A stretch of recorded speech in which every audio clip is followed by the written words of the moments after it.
Amén, hermanos, pues ahora sí, tomad asiento una vez más. Bienvenidos a todos. Y en primer lugar, muchísimas gracias al Grupo de Madrid. Gracias de verdad por esta visita. Queremos mostraros nuestro agradecimiento. Sé que habéis tenido un sábado intenso. Tuvisteis un tiempo de alabanza también muy bueno en Fuenlabrada. Y aún así no habéis escatimado en venir y madrugar para estar con nosotros. Gracias de todo corazón. Y eso es lo primero que quiero decir. Lo segundo, quiero saludar a alguien que haya venido por primera vez a este lugar. ¿Hay alguien aquí que venga por primera vez a este lugar? ¿Sí? Muy bienvenidos. Nos encanta teneros. Muy bienvenidos, muy bienvenidos. Un aplauso. Espero que os sintáis como en casa. Quiero dar también la bienvenida a algunos que vienen desde Madrid para visitarnos. Gracias. Nos encanta ver vuestras caras. Nos encanta ver vuestros rostros. Y nos alegra muchísimo, de verdad. Y gracias también quiero dar, hermanos, al grupo de 25 personas de esta iglesia que el día de ayer estuvimos en Motilla del Palancar, en la provincia de Cuenca. Hay un proyecto ahí de plantación de iglesia, de la iglesia Salem. 14 personas están arrancando un proyecto de iglesia. Y nosotros fuimos allí a apoyarles, a estimularles a seguir hacia adelante, a darles un empujoncito. En la mañana estuvimos en la piscina municipal haciendo un programa especial evangelístico para niños, y la verdad que fue algo muy, muy bonito. Y en la tarde ellos alquilaron un hotel, y en la sala de ese hotel pudimos elevar el nombre del Señor, predicar su palabra. Hubo invitados, y 2 de ellos mostraron una apertura para el Señor extraordinaria. Así que, gloria a Dios. Eso es un gran fruto aquí en España, en un lugar del interior de la España profunda.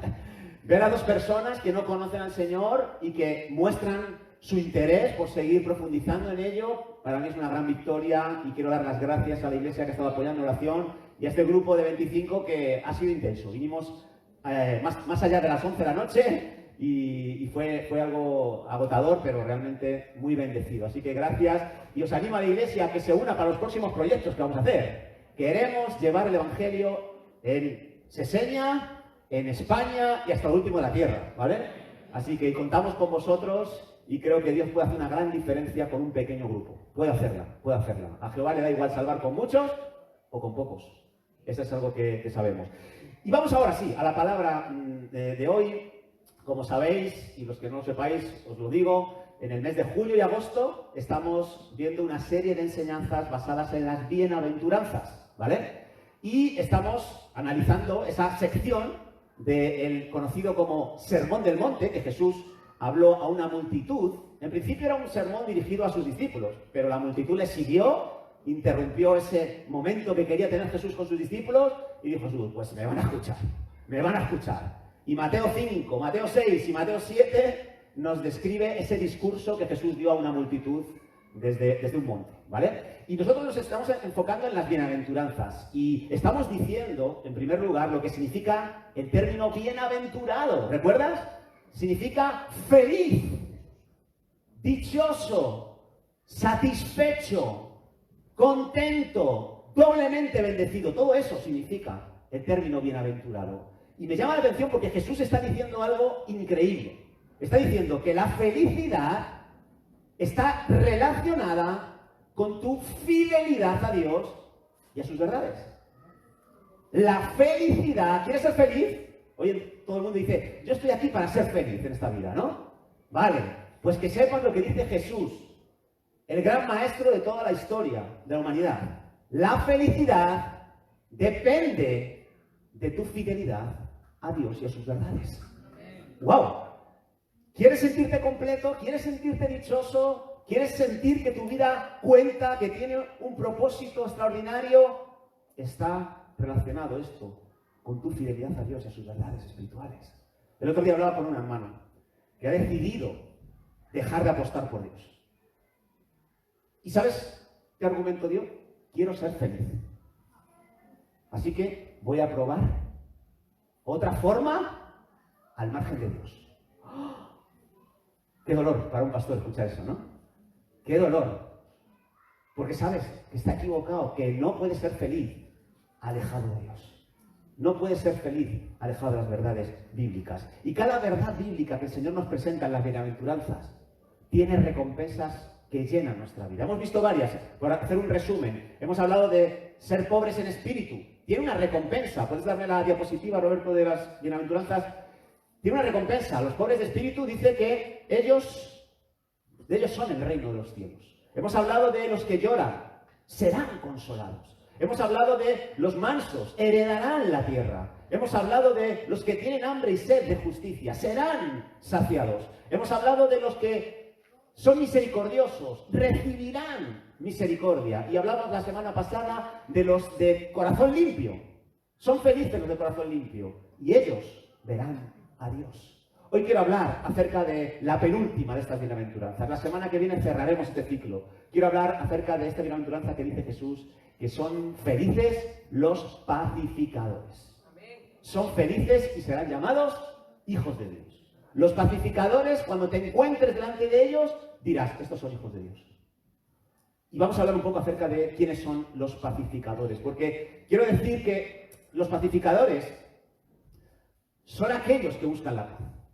Son aquellos que trabajan para reconciliarse con las personas con las que tienen un conflicto. Son personas que trabajan para reconciliar a otros que tienen conflictos entre ellos. Esos son los pacificadores. Los pacificadores no son gente que nunca se mete en conflictos. ¿Sabes qué? Eso es imposible. Mira, te quiero ser muy honesto. Cada día, no te voy a exagerar ni un pelo, cada día tengo conflictos con mi mujer. Cada día hay un conflicto en mi casa. No es un problema eso. ¿Cuál es el problema? El no resolver los conflictos. Aleluya. El no encararlos adecuadamente. El no resolverlos adecuadamente. Cada día tengo un conflicto con mis hijos. Madre mía, es un polvorín mi casa, ¿eh? Porque no tengo perro, que si no cada día tendría un problema con el perro. Cada día hay rencillas, saltan chispas entre nosotros. Y no es un problema, ¿sabes? Muchos de esos conflictos que tenemos cada día hacen que las cosas mejoren en nuestro hogar. A veces los conflictos hacen que mejoren las cosas en tu vida y en tus relaciones. Ahora, el problema es cuando no resuelves los conflictos, cuando huyes de los conflictos, cuando los evitas, ahí es donde te viene el problema y dejas de ser un pacificador. Y yo quiero hablar acerca de esto, de cómo resolver los conflictos de manera pacífica, no de manera pasiva. ¿Vale? De manera pacífica. Y quiero hablarte de dos pasajes. Uno que nos va a hablar de dos personajes que no resolvieron adecuadamente sus conflictos porque no eran pacificadores. Y luego te quiero hablar de otro pasaje que nos va a guiar a establecer principios que nos permitan resolver adecuadamente los conflictos que tenemos a diario con personas. ¿Vale? Así que vamos con el primer pasaje, Primera de Reyes, capítulo 21. Y vamos a ver cómo actúan los que no son pacificadores, cómo actúan los que no resuelven sus conflictos de manera adecuada. Mirad, voy a hablar de un rey muy malvado, quizás el más malvado de todos, los de Israel, Acab, y voy a hablar de una mujer muy malvada, quizás la más malvada del Antiguo Testamento y parte del Nuevo, Jezabel. ¿Vale? Así que, dice así, Primera Reyes 21, a ver si veo, que yo ya estoy anciano. Pasadas estas cosas, aconteció que Nabot de Jezreel, un hombre llamado Nabot, tenía una viña, ¿dónde? Junto al palacio de este rey malvado llamado Acab, en Samaria. Y Acab habló a Nabot diciendo, oye, te voy a proponer algo, dame tu viña para un huerto de legumbres que quiero yo cultivar. Porque es que además tu huerto está demasiado cerca de mi casa, demasiado cerca del palacio. Y me gustaría que esa zona me perteneciera a mí, ¿no? Yo te daré otra viña mejor que esta. O si mejor te pareciere, te voy a pagar. Te voy a pagar bien. Como valor de esa posesión tuya. ¿Te parece? Y Nabot respondió a Acab, guárdeme Jehová de que yo te dé a ti la heredad de mis padres. Y vino Acab a su casa triste y enojado porque Nabot no había hecho lo que él quería. No le quería vender su viña. Y por cómo le había respondido diciendo, no te daré la heredad de mis padres. Y se acostó en su cama, volvió su rostro y no comió. se llevó un disgusto acá por esta diferencia, ¿no? Vino a él, y aparece la mujer, Jezabel, y le dijo, ¿por qué está tan decaído tu espíritu? ¿Por qué no comes, cariño? Él respondió, es que hablé con Nabot de Jezreel, le dije que me diera su viña por dinero, le iba a pagar bien, y que si más quería le daría otra viña por ella. Y él respondió, yo no te daré mi viña. Y su mujer Jezabel le dijo, ¿no eres tú el rey de Israel? Levántate, hombre. ¿Qué clase de hombre eres tú? El énfasis lo añado yo, ¿vale? Así me lo imagino yo. Pero vamos, hombre. Levántate y come y alégrate. Venga, yo te daré la viña de Nabot de Jezreel. Entonces ella escribió cartas en nombre de Acab y las selló con su anillo y las envió a los ancianos y a los principales que moraban en la ciudad con Nabot. Y las cartas que escribió decían así, fijaos, proclamad ayuno. ¡Wow! Espiritual, ¿no? Pero era una fachada, era una máscara, ¿vale? Porque las intenciones eran otras. Poned a Nabot delante de todo el pueblo. Y poned a dos hombres perversos, dos hombres mentirosos, dos hombres que se dejan comprar por dinero para que atestiguen contra él y digan, tú, Nabot, has blasfemado contra Dios y contra el rey. Y entonces, una vez dicho eso, sacadlo fuera de la ciudad y apedreadlo hasta que muera. Wow. Tú fíjate hasta dónde ha llegado el punto, ¿no? Y los de su ciudad, los ancianos y los principales que moraban en su ciudad, hicieron como Jezabel les mandó, conforme a lo escrito en las cartas que ella les había enviado. Y promulgaron ayuno, y pusieron a Nabot delante del pueblo, vinieron esos dos hombres perversos, se sentaron delante de él, y aquellos hombres perversos dieron testimonio contra Nabot, delante del pueblo, diciendo que le habían escuchado hablar mal de Dios y mal del rey. Y lo llevaron fuera de la ciudad, y lo apedrearon, y murió. Y murió. ¡Wow! Y después enviaron a decir a Jezabel, Nabot ha sido apedreado y ha muerto. Cuando Jezabel oyó que Nabot había sido apedreado y muerto, dijo acá, levántate, cariño, ya está solucionado el tema. Toma tu viña. La viña de Nabot. El que no te la quiso dar por dinero. Porque ya Nabot no vive, sino que ha muerto.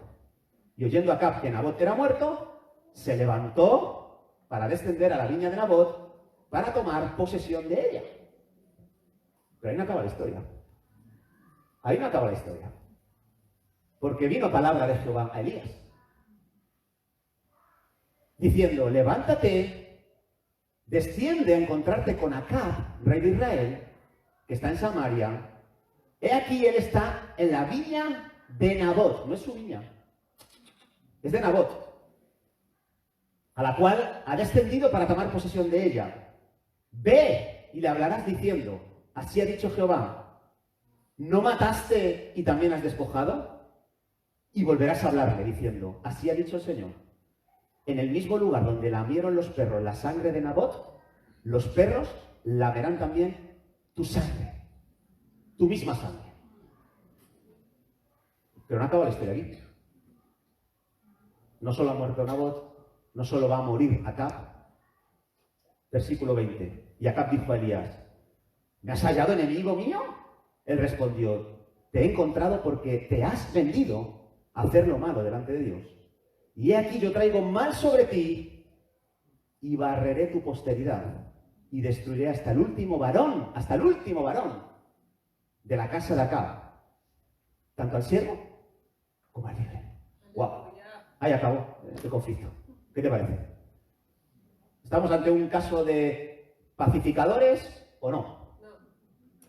Vamos a analizar brevemente esta historia para ver cuáles son los pasos que dan aquellos que no son pacificadores y por lo tanto no terminan bien. No son felices, no son dichosos, no son bienaventurados, no son doblemente bendecidos, sino todo lo contrario.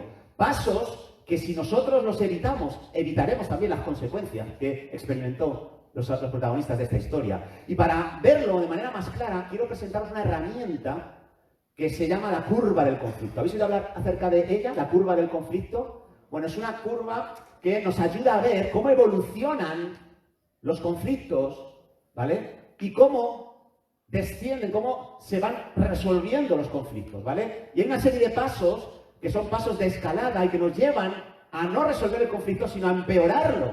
Y luego hay otros pasos que podemos dar para hacer descender el conflicto y para resolverlo y estar en paz con las personas con las que tenemos conflicto. Vamos a ver, en primer lugar, la curva ascendente, porque es la curva que nos va a llevar a meternos en problemas.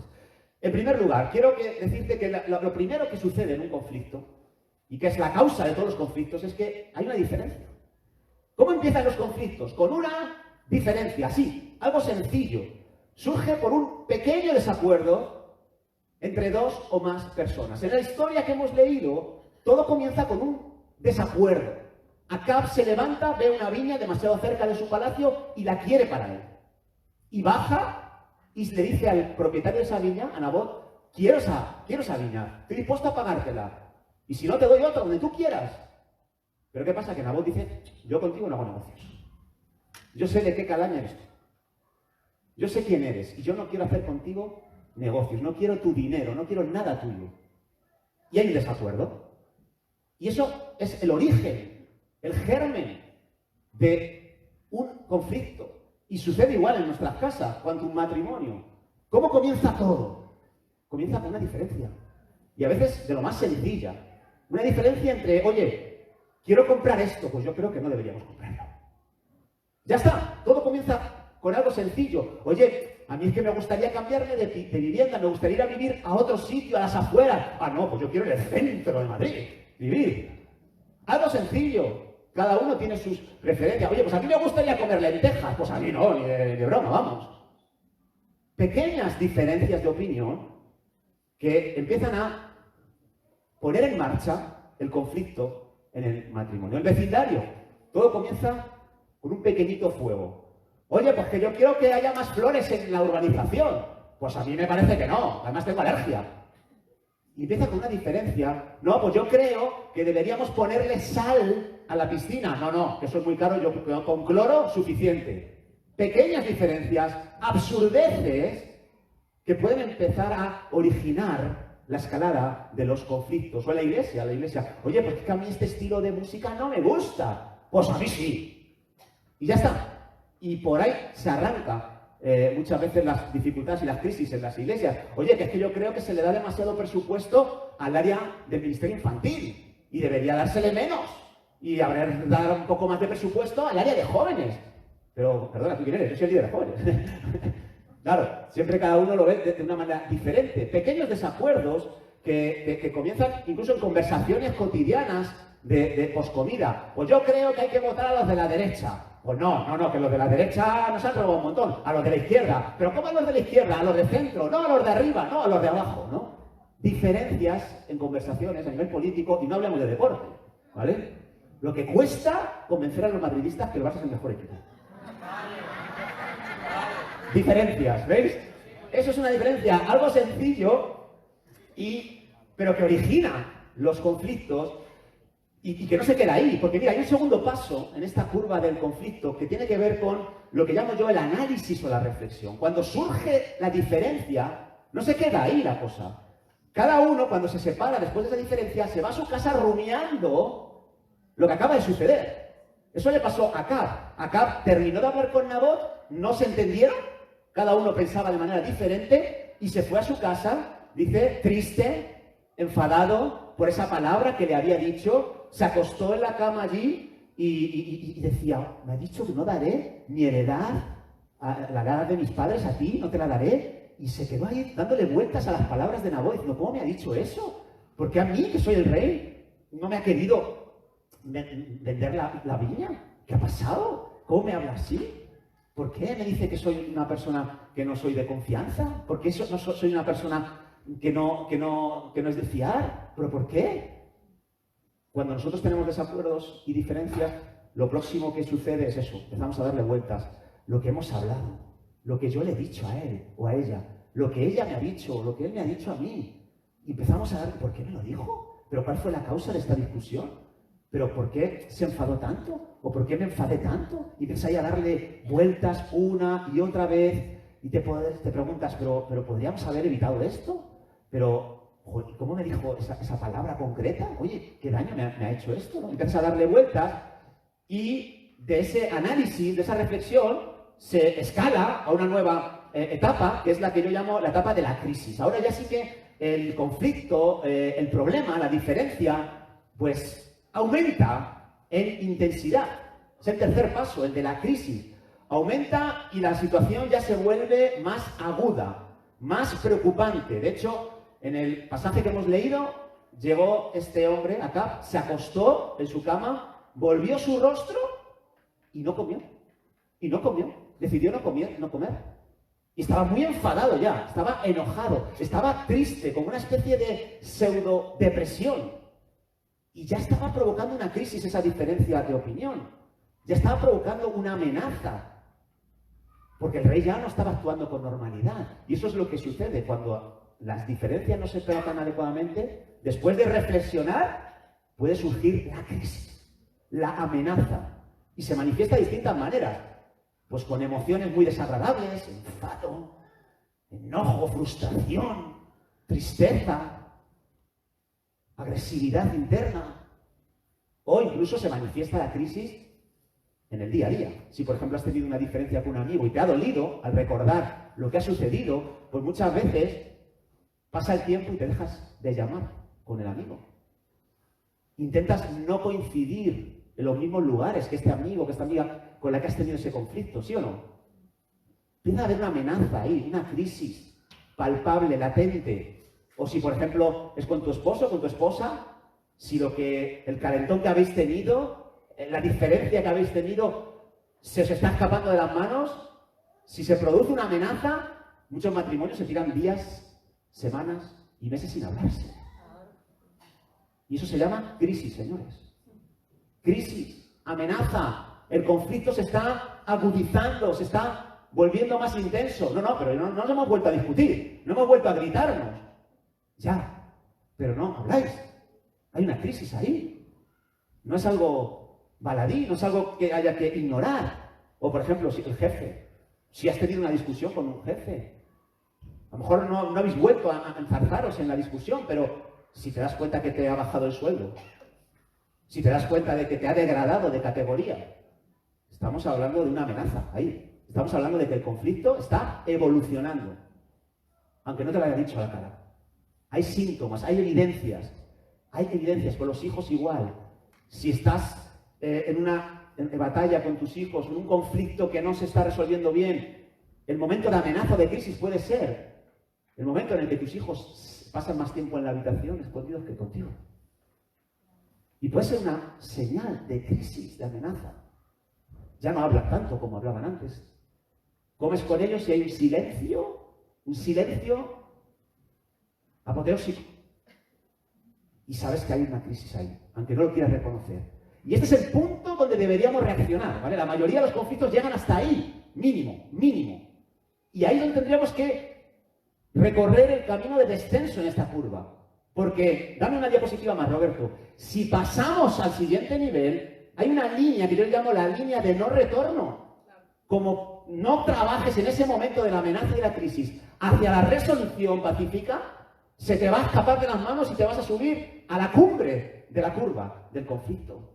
Es aquí donde hay que reaccionar, pero la mayoría no reaccionamos ahí. Y entonces pasamos al siguiente nivel, que es la búsqueda de apoyos. A veces los buscas tú y a veces te vienen sin buscarlos. Porque en juego hay mucho en un conflicto y el infierno y el cielo están ahí influenciando para ver si haces caso a uno o a otro.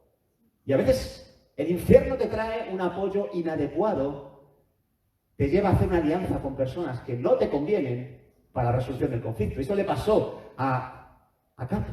Vino su mujer Jezabel a apoyarle, a ayudarle en el conflicto. Pero tú y yo sabemos que esa ayuda no fue nada positiva. Esa ayuda lo empeoró todo. Pero él se dejó, él lo permitió. Buscó una alianza para ganar.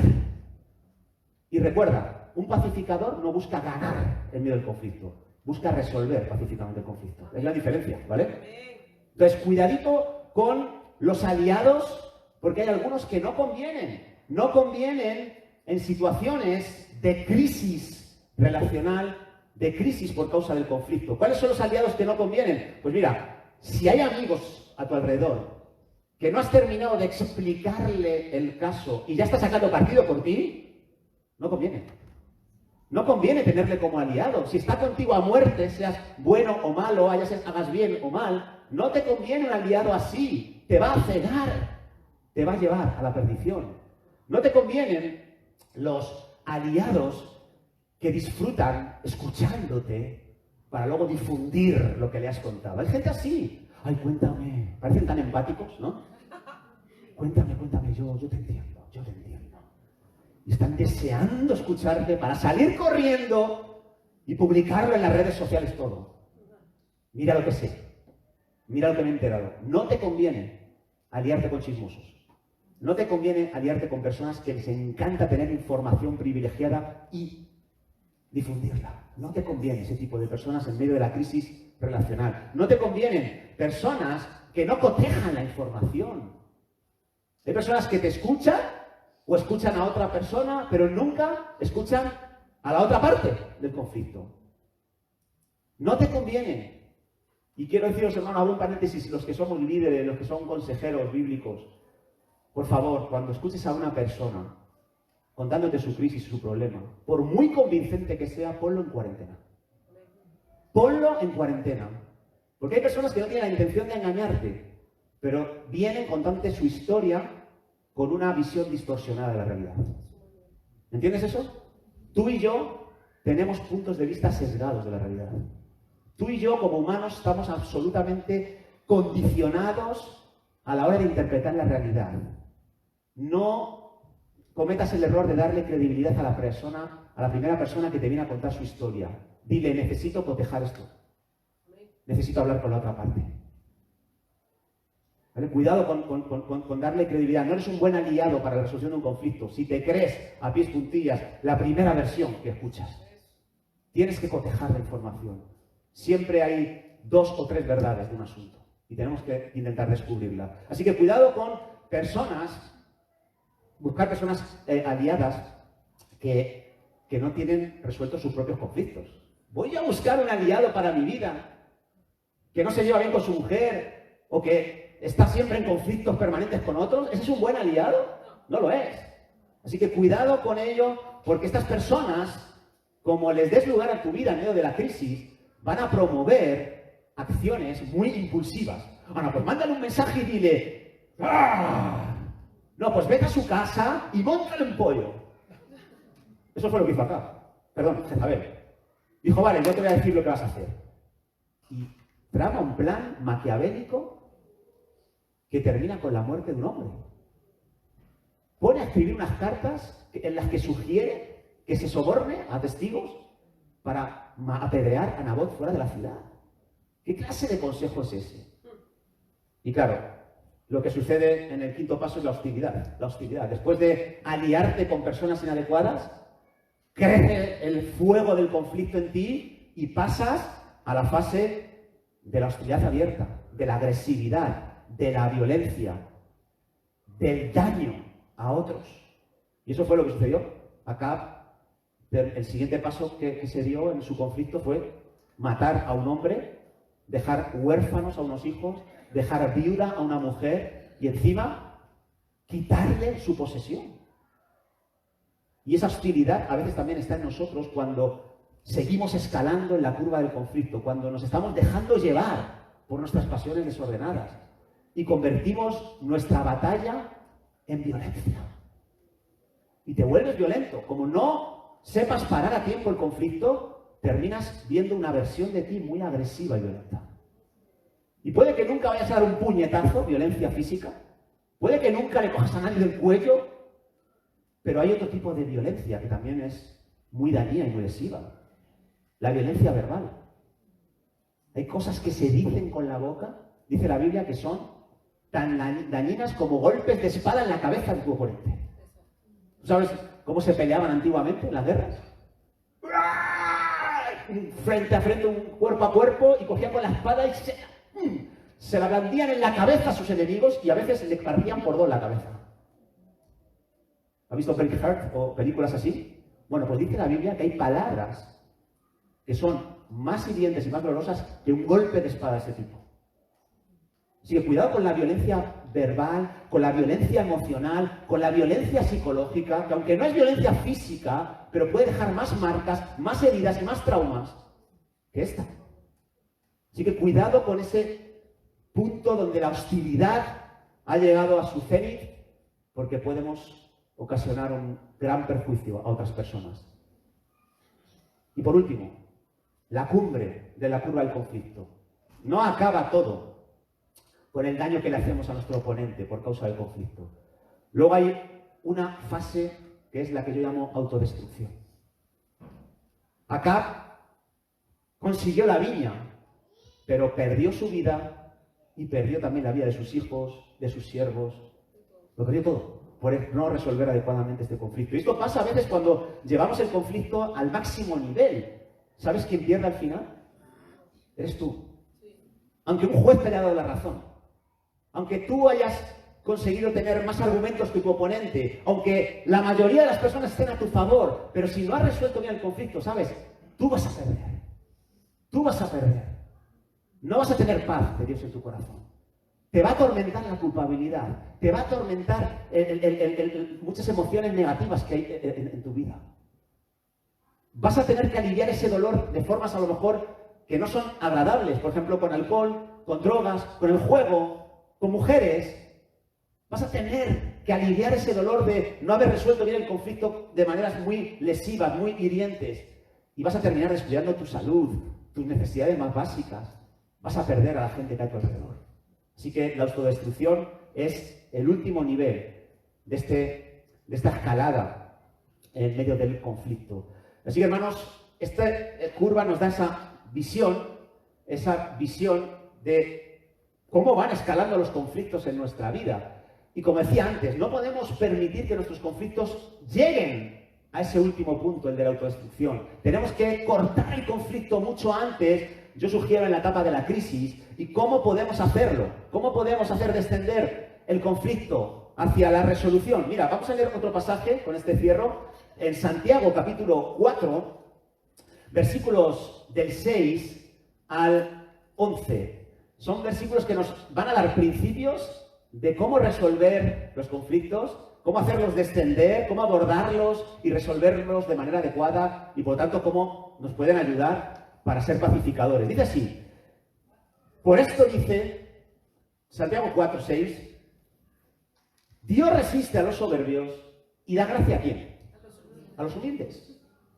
Ya tenemos una idea de por dónde pueden ir los tiros, ¿vale? ¿Por dónde pueden ir los tiros? Someteos pues a Dios, resistid al diablo y huirá de vosotros. Acercaos a Dios y Él se acercará a vosotros.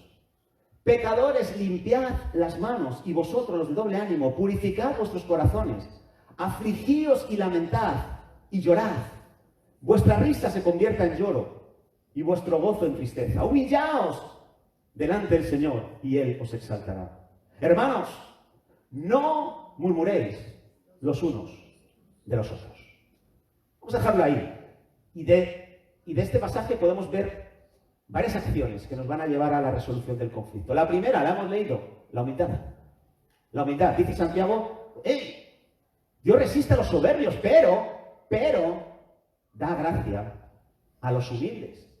Da mayor gracia a los humildes que a los soberbios. Así que si tú enfrentas un conflicto desde la humildad, vas a tener más gracia que un soberbio. Vas a tener más gracia que alguien que quiere ganar siempre en los conflictos. Que no quiere ceder, que no quiere doblegarse. Ser humilde, humillarse, te va a asegurar que al final del conflicto tú vas a ser exaltado. Ahora, ¿qué significa ser humilde en medio de un conflicto? Bueno, pues que estás dispuesto a humillarte delante de Dios y a decirle, oye, muéstrame qué ha pasado aquí, en esta desavenencia, en este desacuerdo. Oye, muéstrame ¿Qué parte tengo yo de responsabilidad en este conflicto? En la mayoría de los conflictos, tú tienes una parte de responsabilidad. Si no en todos. Yo lo he visto con años de consejero, nunca la culpa es de una sola persona. Puede que una persona tenga mayor porcentaje de responsabilidad, pero no es la responsabilidad de una sola persona el conflicto. El humilde sabe reconocer eso. Yo seguro que he hecho algo mal. Yo seguro que he tenido algo que ver en este conflicto. Dios, revélamelo. El humilde no empieza diciendo, Dios, que envíes fuego del cielo a mi oponente. Dios, que le parta un rayo en tres. No, así no empieza el humilde, eso es soberbio. ¿Será posible que a mí me diga eso? ¿Pero quién se ha creído este? Si yo estoy por encima de él. Mayor gracia da Dios al que se humilla. Acercaos a mí, yo me acercaré a vosotros. Así que la primera cuestión, venga, humíllate, estate dispuesto a reconocer en dónde te has equivocado. ¿Os acordáis de Abigail? Tenía un esposo, Nabal, que era un insensato, un conflictivo, un hombre peleón, una agresividad increíble, y le hace una afrenta muy seria a David, y David se enfada, después de reflexionar sobre lo que ha sucedido, entra en crisis, se busca aliados y va hacia la hostilidad. Va a matar a Nabal y a toda su familia. Y aparece Abigail, que es una pacificadora como ninguna, y se enfrenta a David con humildad y le dice, tú eres un siervo de Dios. Tú eres un hombre justo, tú eres un hombre bondadoso, tú eres un hombre que has hecho bien a mi marido y el insensato ha sido él. Y yo te pido perdón, dice Abigail. Pero a ver, Abigail, tú no tienes vela en este entierro. Pero ella dice, yo te pido perdón porque tú has cuidado las ovejas de mi marido, él no te ha querido pagar por ello y yo no me había enterado y tengo una responsabilidad. Tenía que haber hecho algo, tenía que haberme enterado. Y se humilla. Se postra ante David. Y tú sabes cómo acaba la historia. David dice, mujer bendita, me has hecho darme cuenta de que yo iba a cometer un atropello, iba hacia mi autodestrucción. Y todo porque ella vino con una humildad. Vino dispuesta a pedir perdón, vino dispuesta a aceptar la corrección y la ayuda que fuera necesaria. Así que esa es una actitud muy buena, pero no todo termina ahí. Después de la humildad, me gusta que dice Santiago, sométete pues a Dios, humíllate, pero resiste al diablo. Resiste al diablo, ¿por qué? Porque al diablo, ¿sabes una de las cosas que más le gustan? Crear conflictos. Al diablo le encanta meter más leña a un fuego. Le encanta. Su deporte favorito. Le encanta dividir, le encanta destruir. Él sabe que una iglesia dividida contra sí mismo, ¿qué? Una familia dividida contra sí mismo. Una persona que está dividida consigo mismo, tampoco puede avanzar. Y el diablo está encantado en ofrecer argumentos y sembrar semillas para que la división, el conflicto, se perpetúe y se lleve hasta el último extremo, hacia la destrucción y la hostilidad. Y por eso tenemos que estar atentos, porque cuando hemos tenido una desavenencia, un desacuerdo, cuando estamos en medio de la crisis, cuando se está intensificando el conflicto, somos vulnerables, somos débiles y necesitamos muy poco para seguir alimentando el conflicto, y el diablo lo sabe y te va a sembrar pensamientos. Oye, tú imponte, a ti que no te toma el pelo esta persona, cuidadito, o te trae personas. Oye, yo te voy a dar un consejo. ¿Os acordáis de Roboán, el hijo de Salomón? Él dividió el reino. ¿Sabes por qué? Porque escuchó a sus amigotes. ¿Sabes de dónde venían los amigotes? De dar un paseo por el infierno. Le dieron un consejo que dividió un reino. Roboán no tuvo la capacidad de resistir al diablo, de resistir las sugerencias y consejos del diablo. Tú estás recibiendo consejería del diablo, perdona que te lo diga. Y yo también. Cada día, el diablo sutilmente intenta inyectarte sus pensamientos para que los obedezcas y vayas a la ruina. Quiere tu destrucción. Tienes que ser capaz de resistir eso si quieres llegar a la resolución del conflicto. Otro paso, que lo hemos visto en Santiago, el contacto. Me gusta cómo acaba Santiago 4, dice, hermanos, no murmuréis los unos de los otros. ¿Sabe lo que es murmurar? Hablar de otros mal a... no a la cara. Eso es lo peor que hay para resolver un conflicto. Si tú quieres llevar a la cima un conflicto de manera negativa, no hables cara a cara con tu oponente. Habla a espaldas. Riega tu malestar con las personas que te rodean, con esos aliados. Santiago dice, no murmures. Habla cara a cara, ten un cara a cara con la persona con la que tiene el conflicto. Venga, habla, quédate a tomar algo en un café, en una cafetería, porque a veces el conflicto es tan intenso que puedes perder los papeles. Si quedas en un lugar privado, puedes saltar chispas y quemarte. Pero si quedas en un lugar público, donde hay mucha gente, a que resulta más difícil gritar, ¿sí? A que resulta más difícil pegar un puñetazo a alguien. Entonces, yo te animo. Hombre, mujer, si ves que está muy caliente el conflicto en tu casa, habla del tema, pero fuera de casa, en un lugar público, ¿vale? Hazlo, porque de esa manera vas a poder avanzar hacia la resolución. Así que, hermanos, no nos neguemos a hablar con aquel que piensa diferente a nosotros. No nos neguemos a hablar con aquellos con los que tenemos un conflicto. Lo más fácil es huir, lo más fácil es evitar. Pero ahí no vamos a conseguir con esa actitud resolver el conflicto. ¿Entiendes esto? A veces es mejor decir 4 cosas, crear un estado caliente de conversación, pero llegar a la resolución del conflicto. Y después de ese cara a cara, en el que normalmente uno llega a acuerdos, establece como una hoja de ruta de paz. Eso pasa incluso en las guerras entre naciones. Hay encuentros cara a cara entre representantes de uno y otro bando y llegan a acuerdos y firman algunos tratados y dicen, bueno, pues para resolver el conflicto tú vas a hacer esto y tú vas a hacer lo otro. Y eso resulta muy necesario. Hay cambios que tenemos que hacer para resolver los conflictos. Por ejemplo, el hijo pródigo se dio cuenta que se había equivocado, que él había provocado el conflicto con su padre. Y hizo una resolución, dijo, yo tengo que cambiar algunas cosas en mi vida. Voy a volver, porque yo no debo estar fuera de la casa del Padre. Y voy a decirle, he pecado, voy a reconocer que he pecado contra el cielo y contra él. Y es más, le voy a decir que me parecería justo que dejara de ser llamado hijo suyo y que me pusiera como uno de sus siervos. Y ahí tuvo la resolución y la llevó hasta las últimas consecuencias. Luego el padre le dijo que no hacía falta, pero él fue fiel, fue consistente y llevó a efecto los cambios que tenía que hacer. Y Santiago dice, vamos, pecadores, limpiad las manos, los de doble ánimo, purificad vuestros corazones, afligíos, lamentad, llorad, vuestra risa se convierta en lloro, vuestro gozo en tristeza. Es decir, vamos, chicos, hay algo que tú tienes que hacer. Hay cambios que tienes que hacer. Estás riéndote, deberías llorar. Estás llorando, deberías reír. Estás con las manos sucias, deberías lavártelas. Deberías hacer cambios en tu vida si quieres resolver el conflicto. Y cuando estás dispuesto al cambio, cuando estás dispuesto a asumir tu responsabilidad hasta las últimas consecuencias, pase lo que pase, entonces viene la paz. La paz. Y ahí ya sí que, ahí te das cuenta de que Él te va a exaltar, Él va a llevar a la resolución. Así que, hermanos, es importante llevar nuestros conflictos en esta línea descendente de la curva y no dejar que sean alimentados para llegar hasta la cumbre, hasta lo más alto.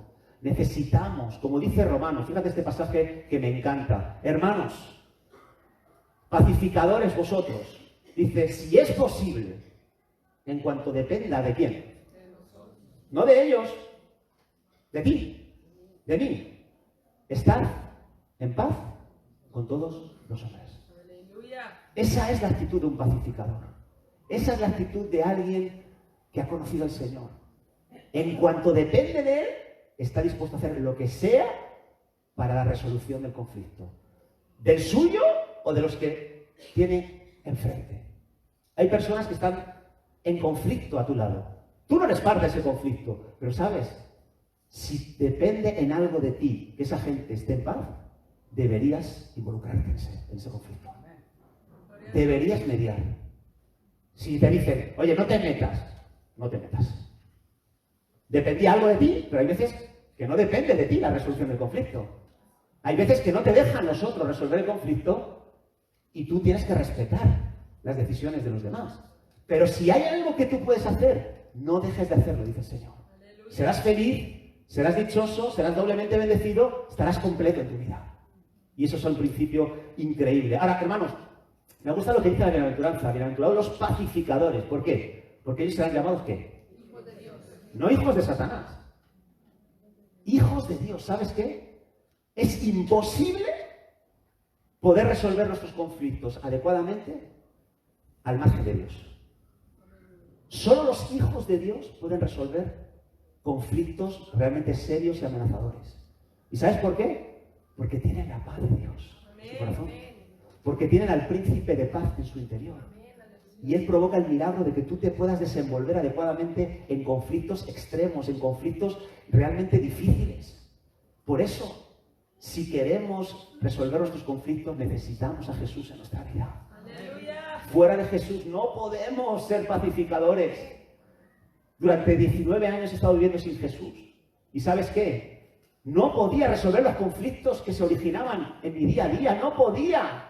Pero ¿cómo voy a poder si estaba sin la paz de Dios? No tenía una paz en mi interior. Pues claro, cuando no tienes paz en tu interior, porque no tienes paz con Dios, adivina lo que va a pasar en tus relaciones. Que no va a haber paz. No hay paz. Pero Jesús vino para hacer la paz por nosotros. Jesús vino para poner la paz en nuestros corazones, en nuestros labios, en nuestras manos, en nuestros pies, para que podamos ver el milagro de la reconciliación en los conflictos que tenemos. Es el Jesús que predicamos. Es el Jesús al que amamos.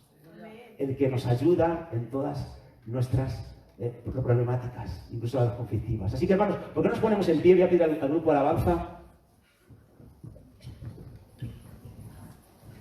que podamos tener un momento de reflexión, un par de minutos.